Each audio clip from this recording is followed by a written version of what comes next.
हे आहे veg Manchow soup. आज मी तुम्हाला व्हेज मंचाव सूप कसं करायचं हे दाखवते। याची कन्सिस्टन्सी बघा, अगदी हॉटेल सारखी आली आहे की नाही। हॉटेलमध्ये गेल्यावर आपण कायम व्हेज मंचाव सूपच मागवतो। हे बघा, वरून हे तळलेला नूडल्स घालतेय। बघा, दिसतंय की नाही हॉटेल सारखं। हॉटेलमध्ये बरेच वेळा ह्याच्यात अजिनोमोटो घालतात, इथे आपण अजिनोमोटो वगैरे काही घातलं नाही, तरी चवीला हे अतिशय टेस्टी लागतं। नमस्कार, श्रेयाज रेसिपीज मध्ये आपल्या सगळ्यांचं खूप खूप स्वागत आहे। तुम्हाला माझा व्हिडिओ आवडेलच तेव्हा माझ्या व्हिडिओला लाईक करा, शेअर करा। जर तुम्ही अजून सबस्क्राईब केलं नसेल तर प्लीज सबस्क्राईब करा, बेल आयकॉन प्रेस करा, म्हणजे तुम्हाला माझे नवीन व्हिडिओचे नोटिफिकेशन्स लगेच मिळतील। चला तर मग करूया हॉटेलच्या चवीचं व्हेज मंचाव सूप।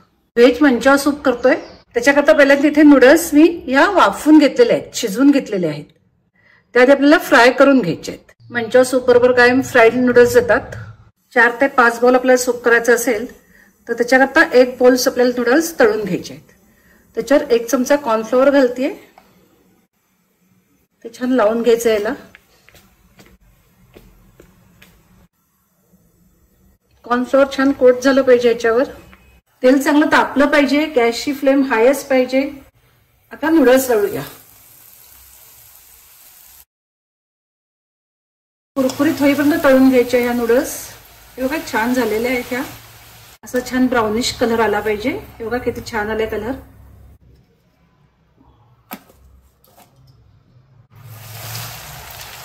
सगळ्या नूडल्स तळून घेते। नूडल्स तळून झालेले आहेत। सूप करतोय इथे मी 5 बाउल सूप करते, त्याच्याकरता 5 बाउल पाणी उकळायला ठेवते।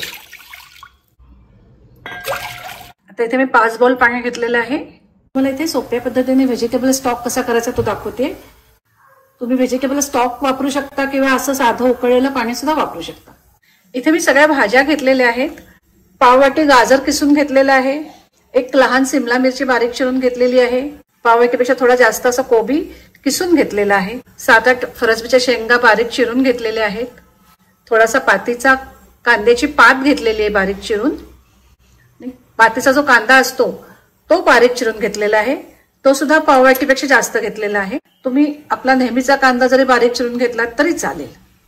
आपल्याला व्हेजिटेबल स्टॉक करायचा आहे, त्याच्याकरता मी इथल्या अगदी थोड्या थोड्या भाज्या त्या उकळत्या पाण्यामध्ये घालते, म्हणजे आपला व्हेजिटेबल स्टॉक तयार होईल। थोडासा कोबी, थोडीशी फरसबी, कांद्याची पात थोडीशी, कांदा थोडासा, अगदी सगळं थोडं थोडं घालायचं, म्हणजे त्या पाण्याला भाज्यांचा चांगला वास आला पाहिजे, एवढंच घालायचं।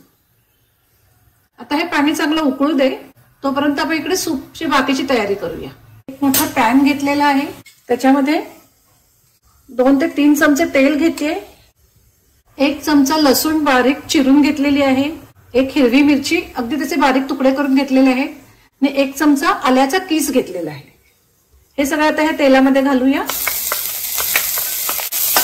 थोडीशी कोथिंबीर पण घालायची, हे छान फ्राय करून घ्यायचं। सगळ्या भाज्या घालू। पहिल्यांदा कांदा घालते, त्याच्यात तुम्ही मशरूम सुद्धा घालू शकता, फरसबी घालते, ती पण चांगली आधी परतून घ्यायची। अगदी थोडीशी सिमला मिरची घालते, गाजर घातलाय। भाज्या चांगल्या परतून घ्यायच्या, त्या शिजल्या गेल्या पाहिजेत पण क्रंची पण राहिल्या पाहिजेत, अशा आपल्याला चांगल्या परतून घ्यायचे। कोबी घालते, आता चांगल्या 2 ते 3 मिनिटं ह्या भाज्या मी फ्राय करून घेते। फरसबी जरा शिजायला थोडासा वेळ लागतो, त्याच्याकरता चांगल्या फ्राय करून घ्यायच्या। म्हणून भाज्या चिरून घेताना अगदी बारीक चिरून घ्यायच्या। त्याला गाजर वगैरे बारीक चिरता येत नाही, त्याच्याकरता मी गाजर कायम किसून घेते, कोबी किसून घेते। 1 चमचा चिली सॉस घालते, रेड चिली सॉस, 2 मोठे चमचे किंवा 2 टेबलस्पून टोमॅटो केचप घालायचं,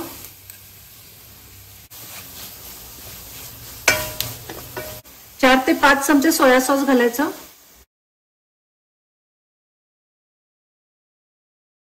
चवीचं मीठ घालायचं, अर्धा चमचा साखर घालते, साखर ऑप्शनल आहे। आता हे छान फ्राय करून घ्यायचं। सोया सॉस तुम्हाला आवडत असेल तर तुम्ही जास्त घातलात तरी चालेल, किंवा तुम्ही वरून घालून घेतलात तरी चालेल। जे पाणी आपण उकळत ठेवलं होतं ते घालते।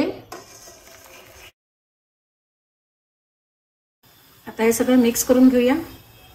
एक बाउल घेतलाय, त्याच्यामध्ये 5 टीस्पून कॉर्नफ्लॉवर घेते. एका बाउलला 1 टीस्पून असं माप आहे. मी त्याच्यात थोडं पाणी मिक्स करते. ह्याची आपल्याला पेस्ट तयार करून घ्यायची. ती आपल्याला सूपला लावायची. साधं पाणीच मिक्स केलेलं आहे. तुम्हाला सूप जास्त घट्ट हवं असेल तर तुम्ही कॉर्नफ्लोअर थोडं जास्त घालू शकता, पण हे माप अगदी परफेक्ट आहे. एका बाउलला 1 चमचा. आता हे या सूपमध्ये घालूया कॉर्नफ्लोअरचं पाणी जे केलंय ते. कॉर्नफ्लोअर घातल्यानंतर चांगलं ढवळून घ्यायचं.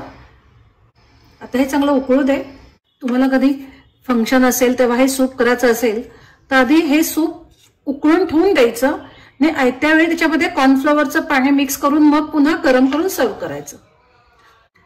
आधीपासून कॉर्नफ्लॉवरचं पाणी घालायचं नाही, नाहीतर ते सूप खूप घट्ट होतं. आता थोडी कांद्याची पात आणि थोडी कोथिंबीर,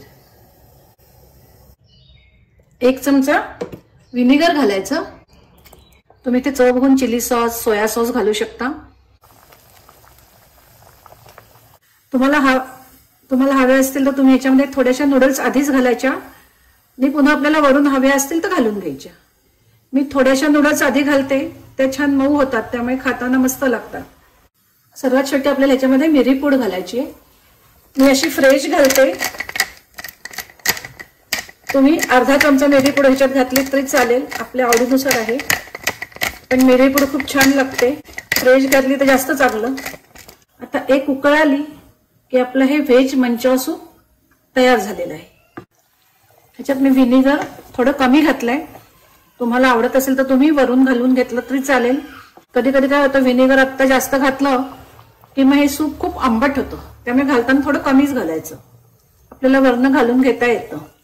त्यामुळे soya sauce, vinegar, red chilli sauce हे तुम्ही तुमच्या आवडीनुसार वरून घालून घेऊ शकता. असं हे आपलं व्हेज मंचाव सूप तयार आहे. खूप सुद्धा घट्ट नाही पाहिजे, आपल्याला सूप पिता आलं पाहिजे. कलर बघा बाहेरच्या सारखा आलाय की नाही, हॉटेल सारखा. कन्सिस्टन्सी बघा अगदी तशीच आलेली आहे.